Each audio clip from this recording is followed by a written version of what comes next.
Uma tecnologia que até pouco tempo atrás era tema de histórias de ficção científica, agora faz parte do nosso dia a dia. Com o lançamento do ChatGPT em 30 de novembro de 2022, a inteligência artificial passou a ser acessível a qualquer pessoa conectada à internet. 2 meses depois, a plataforma já contava com 100 milhões de usuários ativos. Foi o aplicativo com maior velocidade de crescimento registrado até então. O ChatGPT é baseado em um modelo de linguagem pré-treinado generativo.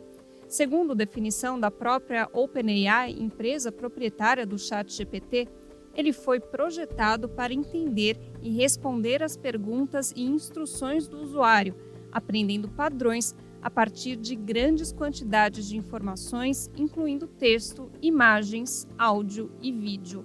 Para se tornar uma ferramenta funcional, modelos como o ChatGPT precisam passar por um treinamento, que combina análise de dados, reconhecimento de padrões e aprendizado por reforço. No caso de um texto, o modelo aprende como as palavras normalmente aparecem juntas em um contexto e usa essa compreensão para prever a próxima palavra mais provável ao gerar uma resposta. Quanto maior o volume de dados para o qual o modelo é apresentado, mais certeiras serão as respostas. E o aprendizado é contínuo. 2 anos e meio após o lançamento, o ChatGPT e outras inteligências artificiais, como o DeepSeek, são capazes de escrever textos complexos e criar imagens cada vez mais convincentes. Um cenário que traz mudanças profundas nas artes, no mundo do trabalho e até nas relações pessoais. Olá, está começando o BDF Entrevista. Eu sou Luana Ibelli. Para esse papo sobre inteligência artificial, eu recebo aqui hoje a especialista em tecnologia e sociedade, Paula Martini. Paula, muito obrigada, viu, por ter aceitado o nosso convite. É um prazer te receber para essa conversa. Olá, Luana. Saúdo todos aqui que estão assistindo. Vai ser ótimo a gente estar junto nessa tarde.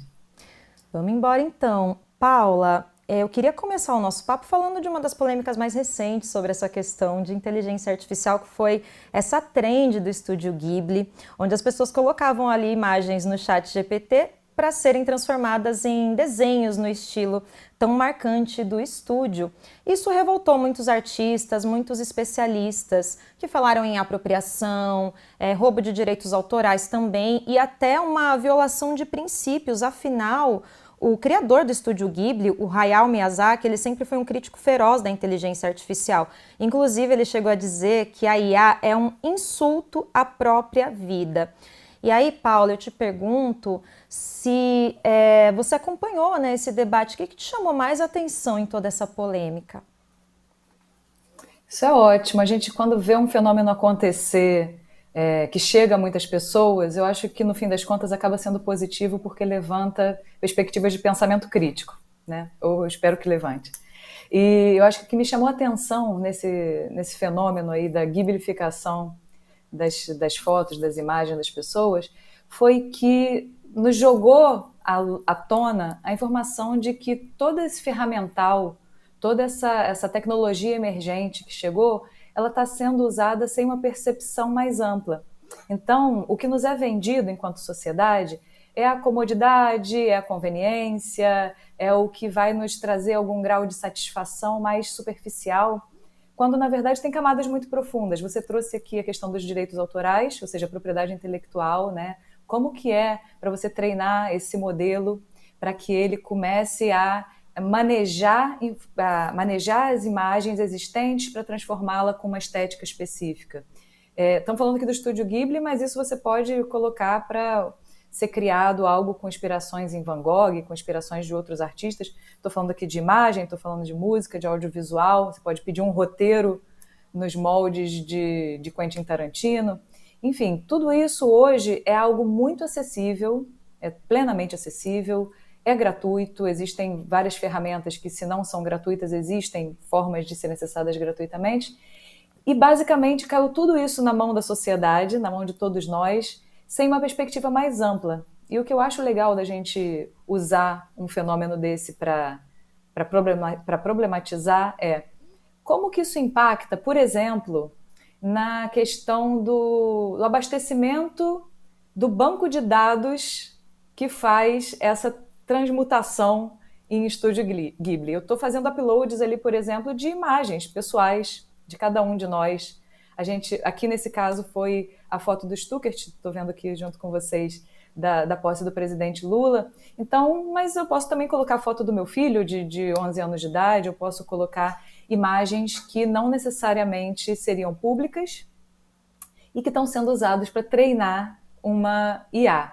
Né? E esse material que vocês apresentaram, esse vídeo no início, traz uma perspectiva muito importante, que é a quantidade de dados necessárias para uma IA operar precisa ser gigantesca, é o que a gente chama de Big Data. Né? Se ela é treinada com pouca informação, ela não consegue fazer aquela detecção de padrões e aquela predição que vai nos levar para as respostas que ela traz. Então, assim, acho que para a gente abrir o ponto principal de se pensar, do mesmo jeito como quando houve aqueles aplicativos ou filtros para a gente se ver com 80 anos de idade. Lembra disso? Volta e meia surge algo disso, e cada vez mais bem elaborado, tecnicamente, para gerar um desejo de conveniência, isso que eu falei aqui no início, né? A gente quer se ver com a gente foi idoso, a gente quer se ver como o Estúdio Ghibli, e com isso a gente está abastecendo bancos de dados, não sabemos de quem. E aí traz muitas camadas de debate, acho que a gente vai ter bastante espaço aqui para abordar juntas. Pois é, Paula, inclusive, eu estava vendo ali no Ilustra, uma imagem do Ayrton Senna, que ele nem está mais entre a gente, ele nem teve a escolha de ter a própria imagem dele colocada ali, assim como nós também não temos, qualquer pessoa pode pegar uma imagem nossa nas redes sociais e colocar ali na inteligência artificial. E eu acho que é importante, né, tudo isso que você explicou sobre como ela funciona, que ela precisa de tudo isso para ficar ainda mais fortalecida e mais evoluída. Somos nós que estamos, na verdade, trabalhando para que esse sistema melhore com os nossos dados pessoais, com tudo que a gente tem produzido. É complicado pensar nisso, né? É uma servidão, né? É um tipo de servidão tecnológica que a gente está se propondo. Mais uma vez, se propondo sem saber, né? A gente não é conveniente que nós, enquanto sociedade, continuemos desinformados sobre isso.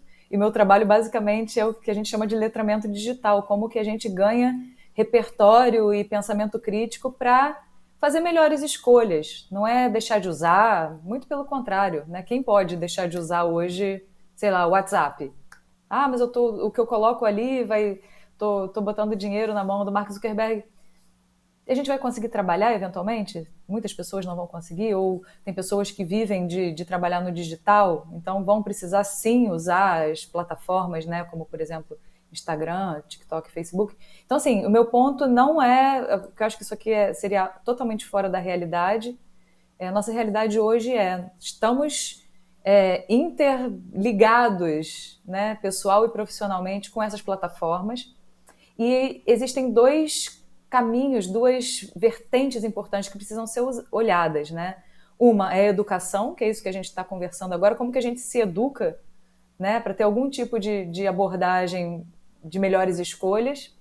E o outro lado, que é primordial de ser falado a princípio, que é a regulação, a regulamentação dessas plataformas todas. Sejam as plataformas de IA, os modelos de IA, como também as plataformas de rede social, né, como todas essas aqui que eu mencionei, que trabalham usando IA, né, porque a gente está fazendo uma distinção aqui, quando a gente fala de ChatGPT ou qualquer outro desses, Gemini, ou Gemini, como queira chamar, DeepSeek, Perplexity, todos esses, eles usam essas plataformas, elas são a IA generativa, né, a IA generativa, ela cria obras que seriam criadas unicamente por humanos, textos, audiovisuais, imagens em geral. A IA, a inteligência artificial, que a gente vê em muitas outras camadas, inclusive nos algoritmos de plataforma, de rede social, já são IA, ou por exemplo o Uber que a gente pega, que tem o preço dinâmico, que vai botar a gente mais caro ou mais barato de acordo com a disponibilidade, ou o sistema de crédito do teu banco, que vai te oferecer mais ou menos dinheiro. Essa inteligência artificial, que já existe em muitas camadas, ele existe desde os anos 50 do século passado. Então, é algo que a gente trouxe, popularizou o termo, mas saber que a gente popularizou o termo falando especificamente da IA generativa.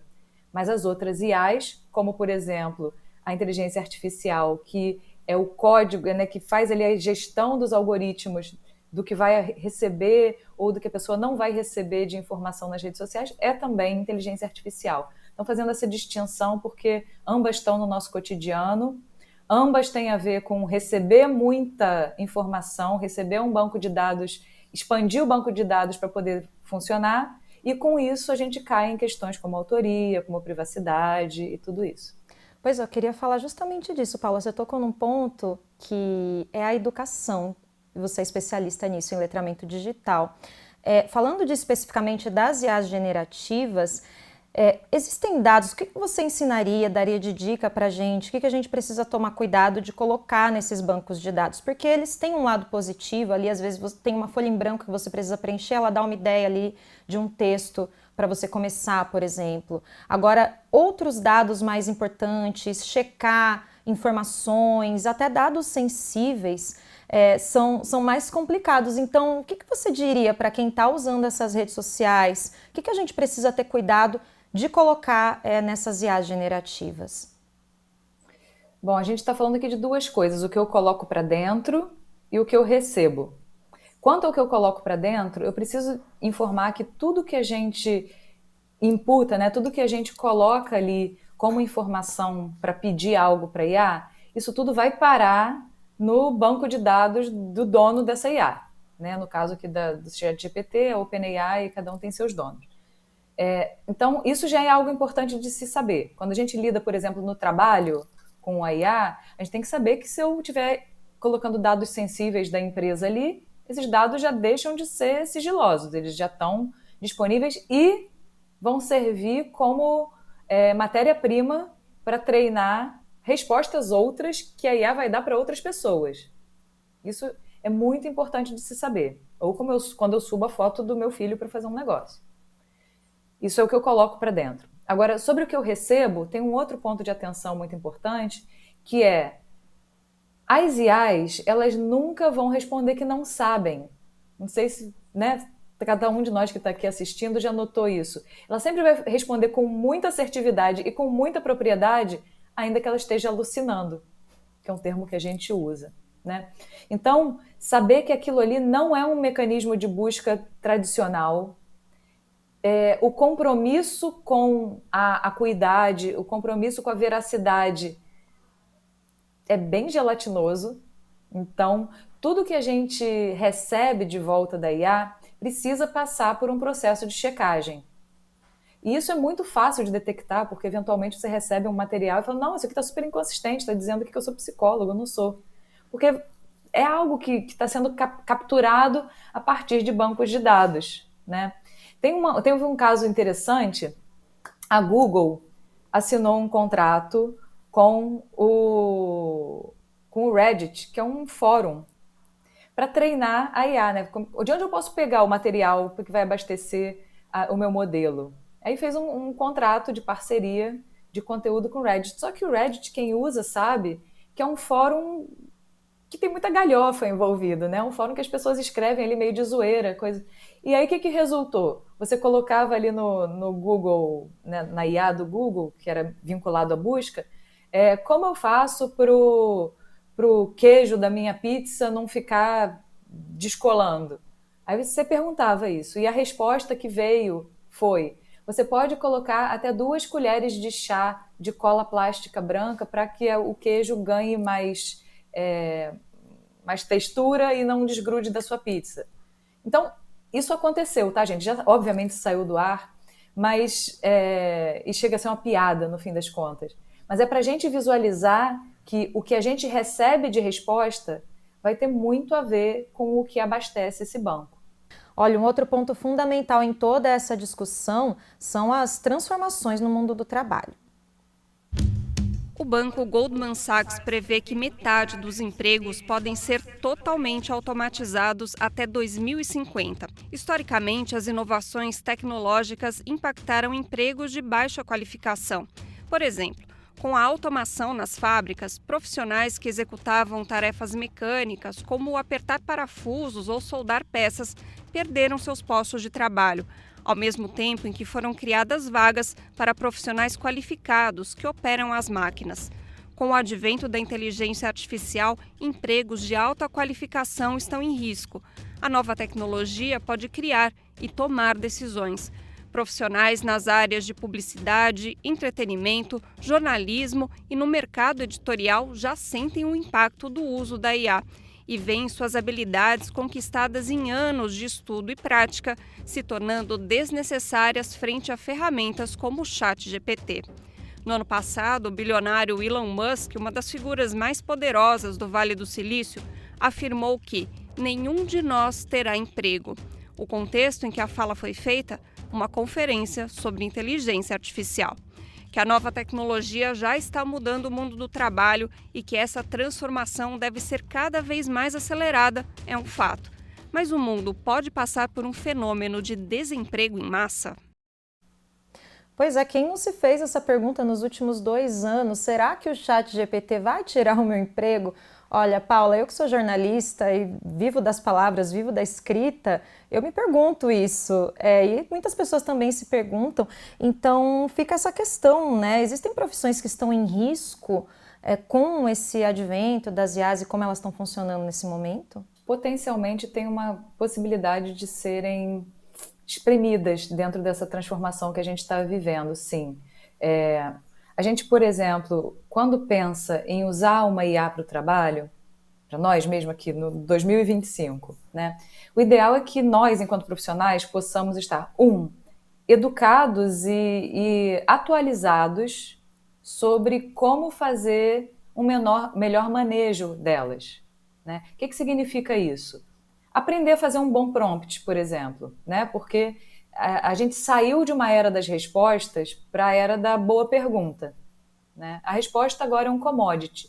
O que importa é eu saber dar um bom comando, né? Ou fazer uma boa pergunta, dar uma boa ordem para esse algoritmo da IA, né? Então, essas perspectivas que a gente tem em relação ao mundo do trabalho, elas potencialmente vão impactar mais quem não acompanhar esse movimento. E que eu sei, ele chega de uma maneira radical, ela chega de uma maneira sem perspectiva crítica e ela chega de uma maneira em que todos esses barões estão nadando sem nenhum tipo de regulação, né? Sabemos disso tudo. Entretanto, existe o fenômeno. Existe a possibilidade, sim. Por exemplo, na semana passada, a Meta, o Mark Zuckerberg, anunciou que, nós somos aqui uma empresa que detém informações de segmentação de consumo, de desejo de consumo, sobre muitos milhões de pessoas. Sabendo disso, nós temos a possibilidade de criar campanhas altamente segmentadas, altamente especializadas, que já chegam prontas para quem está pronto para consumir. Com base nisso, eu quero comunicar para o mercado, disse Mark Zuckerberg, que nós podemos sim atuar como criativos. Não precisamos só receber da agência publicitária ou da marca a arte que a gente vai botar no anúncio ou o vídeo que a gente vai botar no anúncio. Não, a gente pode criar isso de forma generativa dentro dos nossos mesmos espaços. Então, como que isso bateu, por exemplo, no mercado da criatividade, no mercado da publicidade, no mercado que está relacionada ao marketing digital? Veja só o quanto que qualquer transformação específica que surja, ela já pode ser uma lapada em um determinado setor de trabalho. Isso vai seguir acontecendo. Então, eu não tenho respostas absolutas para dar e eu não quero ser aqui a portadora das notícias do apocalipse. Entretanto, o cenário que se desenha para nós é de que quanto melhor qualificado para usar essas ferramentas, para usar esses agentes como copilotos e não como senhores da nossa atuação, porque a gente vê, estou dizendo isso porque a gente vê algumas atribuições, algumas práticas nossas se enferrujando. Do mesmo jeito que a gente desaprendeu o telefone das pessoas, porque não precisa mais saber o telefone, porque o celular já sabe e a gente liga, no máximo sabe o telefone da mãe, isso é algo que a gente botou de lado, não precisamos mais. E tem tantas pessoas que já estão usando a IA para atuações estruturais que a gente vai perdendo também esse músculo. Então, a minha sugestão, minha recomendação é que o profissional se qualifique sobre como manejar melhor a IA, principalmente na sua respectiva área de trabalho, né? E a segunda coisa é não delegar para a IA o que a gente pode seguir fazendo com a nossa criatividade e com o nosso repertório. Por que eu estou falando disso? Repertório é uma palavra muito importante nesse momento, né? E o que a gente vê com o crescimento das IAs é que a gente acaba tendo uma padronização, uma homogeneização do que nos sai dela. Não é nada muito criativo, porque a criatividade é uma atribuição inata humana.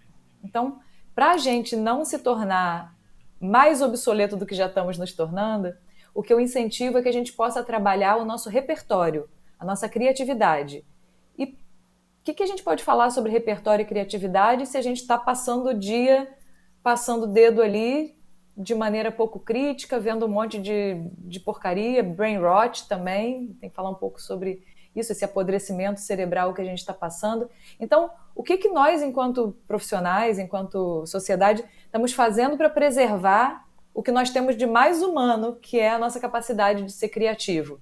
A gente está jogando no balde também um pouco. Fundamental, né, Paula? Interrompo aqui, porque eu lembrei de um quadrinho que viralizou esses dias, que fala justamente disso, né, dessa expectativa e da realidade para a IA, que enquanto a expectativa era que a gente delegasse para a IA as tarefas que impedem a gente de fazer aquilo que a gente gosta, criar arte, desenhar, cantar, qualquer coisa assim, a gente delega para a IA a criação da arte e fica com essas tarefas, fica ali no computador, fica com a tarefa chata. Então, são pontos fundamentais que você traz, né, para a gente trabalhar mesmo e não permitir que o nosso futuro seja, de novo, nós servindo a IA e não o contrário. Agora eu vou mudar de assunto, porque você também tocou num ponto muito importante, que são as relações sociais. Como será que a inteligência artificial tem impactado nesse sentido? A inteligência artificial já não transforma apenas o trabalho e a educação. Ela começa a mexer com algo ainda mais profundo, nossas relações. Se você precisa conversar com um amigo estrangeiro para treinar outro idioma, existem assistentes virtuais para isso. Tem robôs simulando sessões de terapia e gente namorando parceiros virtuais criados por IA. A tecnologia também se insere nos nossos afetos. Pode ajudar a escrever cartas, criar um presente personalizado e até simular a voz de entes queridos. Mas a mesma IA que pode confortar também é capaz de distorcer. Um exemplo são os casos de pornografia deepfake, envolvendo fotos retiradas de redes sociais. E há outro desafio: a IA toma decisões com base em dados que muitas vezes são coletados sem que as pessoas saibam. Num mundo cada vez mais conectado, o que muda quando uma máquina participa das escolhas mais íntimas da vida humana? E será que a gente ainda vai conseguir diferenciar o que é verdade e o que foi feito por um algoritmo? Pois é, mais uma questão fundamental que a gente vai abordar agora. Paula, você tem observado aí esse movimento das IAs e todos esses impactos que eles têm causado nas nossas amizades, nas nossas relações? O que você tem a dizer, né, sobre esse aspecto?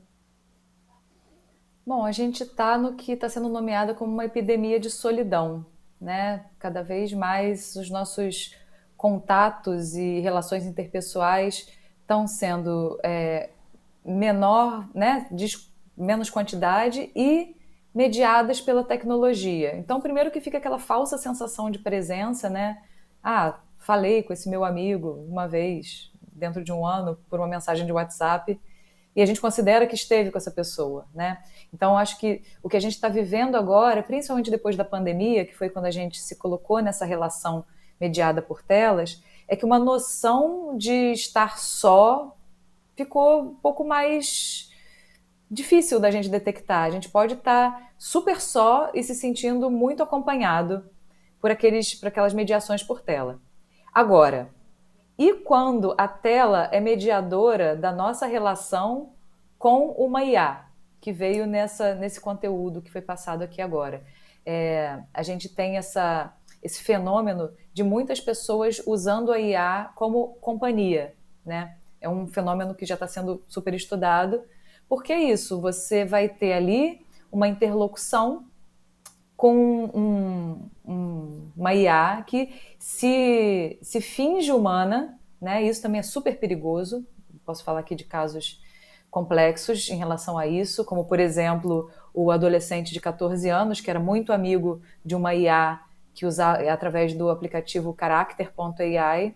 Ele tinha ali a sua namorada virtual, né, que era meio Daenerys Targaryen do Game of Thrones, e os dois tinham uma relação, e a partir de determinado momento ele começou a reclamar muito da vida dele, porque a vida dele estava muito ruim, assim, assado, e essa IA, que é treinada para não desagradar, esse é um ponto muito importante, antes de continuar eu vou falar isso, as IAs, elas são treinadas para não criar atrito. Então, elas sempre vão entregar o que a gente quer ouvir. Lembra que eu falei agora há pouco sobre checagem? Porque elas nunca vão reportar que não sabem algo, elas sempre vão trazer uma mentira muito bem contada. No caso das relações interpessoais, que não são pessoais, mas assim, a relação com a IA, elas sempre vão dar o contorno afetivo que estão sentindo que aquela pessoa ali espera por detecção de padrão. Então esse garoto tinha sua namorada virtual, né? E começou a reclamar ali da vida, falou, eu acho que eu vou tirar minha vida, e ela disse, vai lá, e ele foi lá.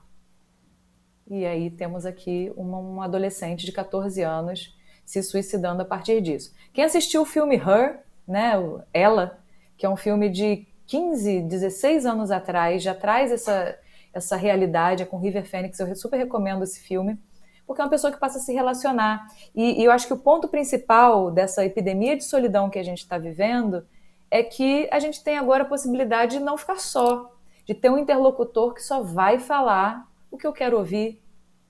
Não é muito conveniente, porque a relação humana, ela dá trabalho, né? Ela tem atrito, sai faísca.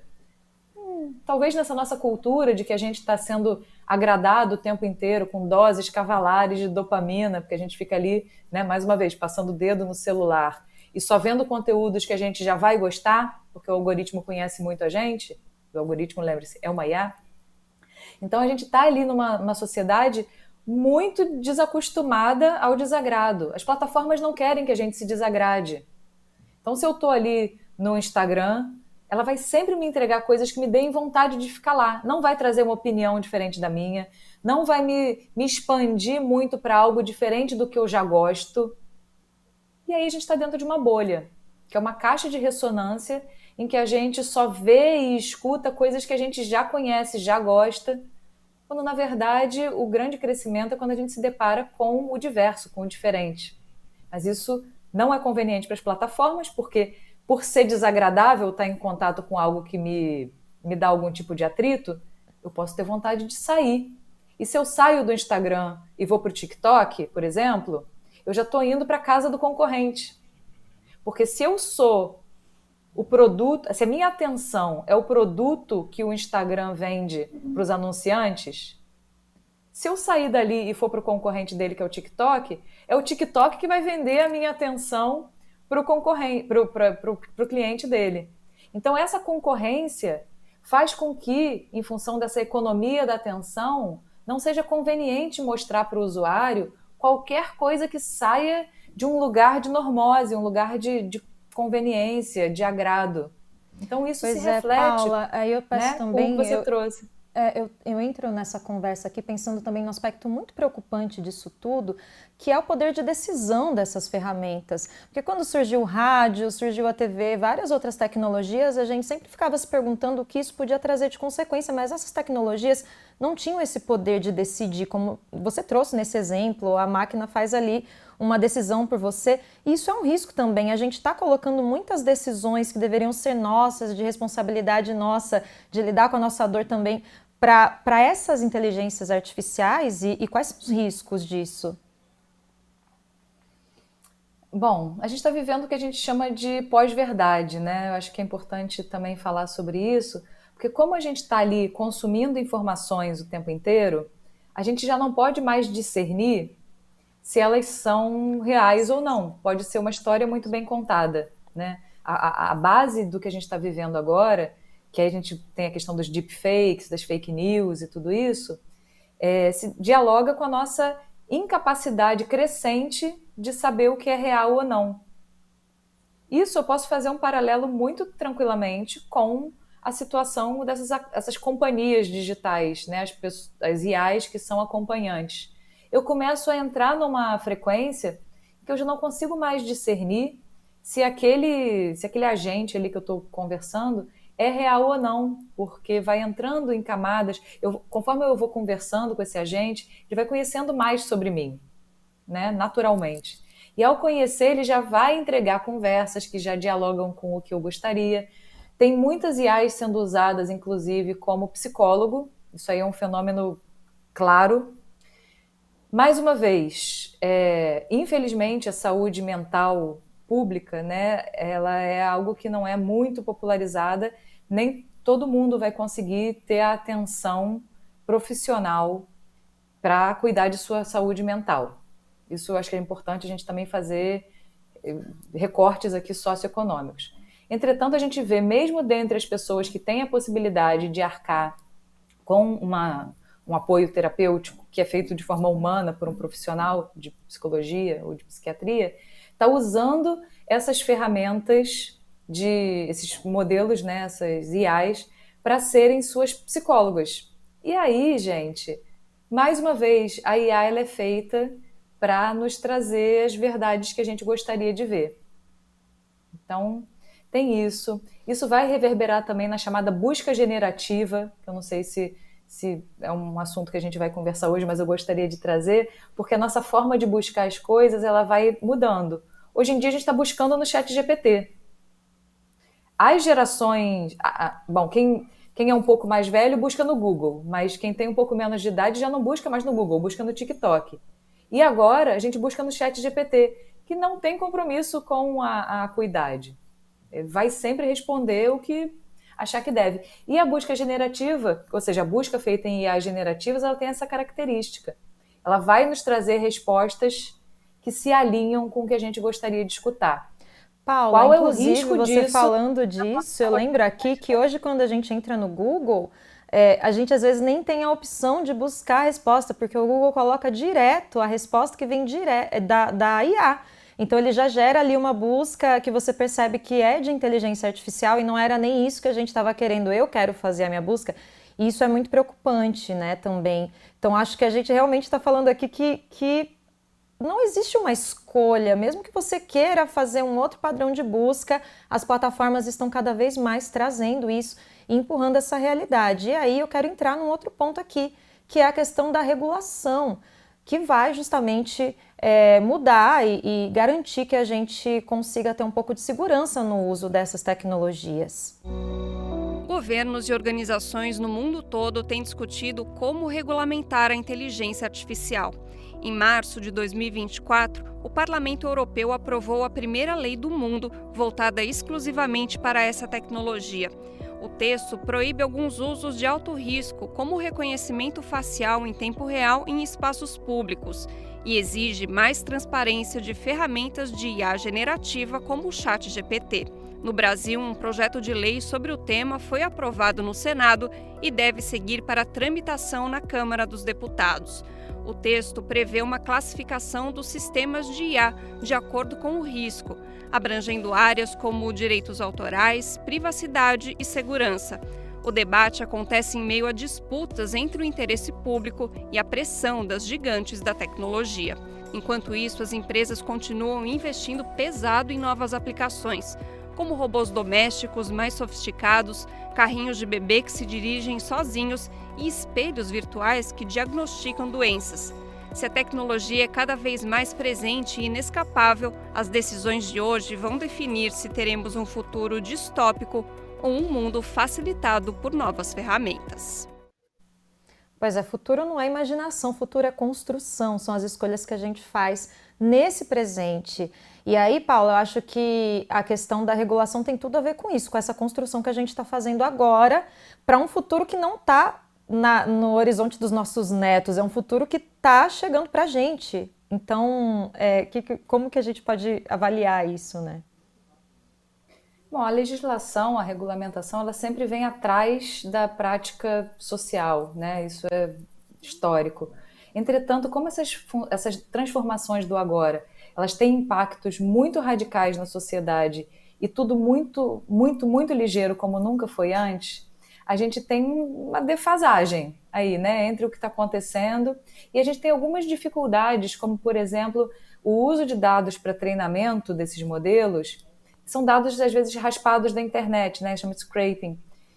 Então, se você subiu a foto vou falar de novo de criança, porque aqui é um assunto fundamental a gente tratar de imagem de criança, mas assim, subiu a foto do teu filho de 5 anos na rede social, potencialmente dentro do termo de uso, da política de privacidade daquela plataforma, você já está autorizando que esses dados que você colocou ali, tudo que você escreveu, tudo que você postou, ele possa ser usado para treinar uma inteligência artificial. Não à toa, a Meta, que é dona da maior base de dados e informações do planeta, né? Porque a Meta e a Google, mas a Meta de dados muito mais sensíveis, de conversas, de tudo. Sabia que a Meta ela pode ter acesso ao que a gente escreve para postar e apaga, inclusive. Está lá nos termos de uso, a gente aceitou na hora de usar, por exemplo, o Instagram. Então, eles têm dados da gente que têm muito mais do que dados crus. São dados articulados, são dados que relacionam quem nós somos com o que nós gostamos, desejamos, nossos devires. Então, regular essas plataformas é algo que é urgente e, ao mesmo tempo, dificílimo de fazer. Porque esses dados raspados da internet, eles começam a se perder de onde vem. Você não tem mais o tracking de onde isso surgiu. E aí a gente começa a entrar numa zona cinzenta, né? O que é uma inspiração? O que é direito autoral? Qual é o limite disso, né? Durante muitos anos eu trabalhei com direito autoral e novas tecnologias e já era difícil, naquela época do remix, do mashup, da cultura livre, né? Creative Commons, que era onde eu trabalhava, como era difícil também, às vezes, a gente detectar o uso, né? O que é uma inspiração e o que é o uso real de uma obra. Então, a gente tem tantas minúcias nisso, é uma regulação muito difícil e, ao mesmo tempo, muito necessária e urgente. Então, enquanto sociedade, a gente está aqui nesse momento batendo cabeça. Então, você tem alguns exemplos? Porque a gente falou um pouco de uma legislação que já foi aprovada pelo Parlamento Europeu. O Brasil também tem feito aí alguns debates e algumas tentativas de caminhar nesse sentido. Existe algum caminho? A gente está seguindo as legislações que regem as tecnologias emergentes da União Europeia são usualmente as que inspiram e impactam as nossas brasileiras, o que é muito bom. Mas a gente tem movimentos, como eu disse, que se relacionam com dados que eventualmente não há como rastrear de onde veio. Então a gente tem que, eu não quero que use os meus dados para treinar IA. Eu, Paula, estou testando isso. Como é que vai saber, assim, de onde está tudo que nesses 30 anos usando a internet eu já fiz, sabe? Então, essa percepção... bom, aí vou trazer uma outra coisa, um exemplo ótimo, que estava mencionado no vídeo que vocês trouxeram agora há pouco, né, do reconhecimento facial, né? Existe um fenômeno chamado racismo algorítmico, inclusive, que é o seguinte, as câmeras e os softwares de reconhecimento de imagem, eles são treinados, né? Usam IA, são treinados com base de dados. Mas são treinados com base de dados cujo peso de haver pessoas de todas as etnias é desequilibrado. Então, a gente tem um reconhecimento facial funcionando de uma forma mais exata para pessoas brancas e um reconhecimento facial que atua de forma inexata e, muitas vezes, potencialmente incriminatórias com pessoas negras. Por quê? Porque esse treinamento não foi feito de uma maneira isonômica, né? Então, a gente tem esse fenômeno aqui na Bahia, no ano passado ou retrasado, teve uma pessoa que foi presa porque a câmera de reconhecimento facial sinalizou que ele seria uma pessoa criminosa de um determinado crime que alguém havia alguém havia cometido. Ele não era essa pessoa, mas ainda assim foi parar na cadeia. E a gente vê isso muito multiplicado. né? Então, Pois assim, tem vários as fenômenos inteligências que isso artificiais, traz. né, Paula, elas, na verdade, elas não são neutras e elas costumam repetir os vícios e os problemas que a gente já tem na sociedade. E aí, pensando nisso, eu te faço uma pergunta, a gente já está quase caminhando para o final do nosso programa. É possível ter uma visão otimista do uso das inteligências artificiais? Como que você avalia essa questão? Para onde a gente está caminhando, pensando em tudo isso que a gente falou agora? Eu gosto de trazer a Ariano Suassuna para me ajudar em umas perguntas como essa, bem difíceis. Ele diz o seguinte, ele fala que o otimista é um tolo, o pessimista é um chato e que o que dá para ser é realista e esperançoso. Então, nos bons dias, nos ótimos dias, eu sou realista e esperançosa. Mas como eu atuo há 25 anos com essa temática de tecnologia e sociedade e acompanho como que essa transição está acontecendo, né? A internet nem sempre foi o que é hoje, lembrando aqui para os mais jovens.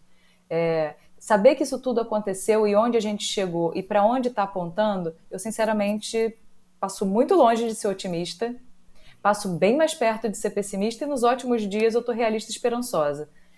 Então, visualizando isso, né, a partir da minha perspectiva de ser integrada na área e estar acompanhando tudo que está acontecendo muito de perto, o que eu posso falar para quem está aqui junto com a gente e que não é da área, é que a gente possa, de algum jeito, nos munir com o que nos faz, mais humano possíveis. Não entreguem isso para ser usado pela inteligência artificial, senão a gente vai engessar a única coisa que nos faz humano, que é a criatividade, que é a sensibilidade, que é a empatia, que é esse repertório que a gente vai trazer de ligar o lé com o cré de coisas que a gente viu por aí, né? Então, que a gente viu, que a gente conversou.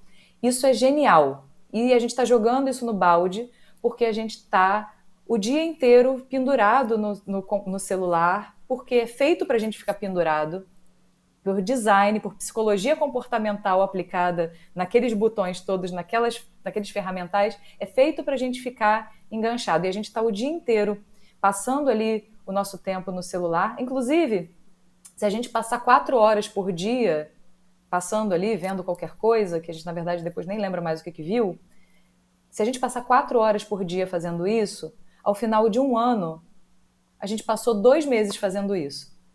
Pois é, quanto tempo de vida a gente tem perdido e quanto das nossas conexões, né, estão se perdendo também, Paula. Só faço esse comentário para a gente fechar um pouco aqui a nossa conversa. Quero te agradecer pela participação, também convidar as pessoas, né, a não só conhecer o seu trabalho, mas também entrar nesse espírito do letramento digital, conhecer mais dessas plataformas e pensar muito em tudo isso que a gente falou aqui. Por enquanto te agradeço, viu? Muito obrigada por essa conversa, aprendi muito hoje, tenho certeza que todo mundo que assistir também vai aprender bastante. Obrigada, Luana, por essa conversa. E assim a gente encerra o BDF Entrevista de hoje. Muito obrigada pela companhia. Não esquece de continuar acompanhando o Brasil de Fato nas nossas redes sociais e também no site www.brasildefato.com.br, que por lá a gente sempre tem muito conteúdo. Até uma próxima. Tchau!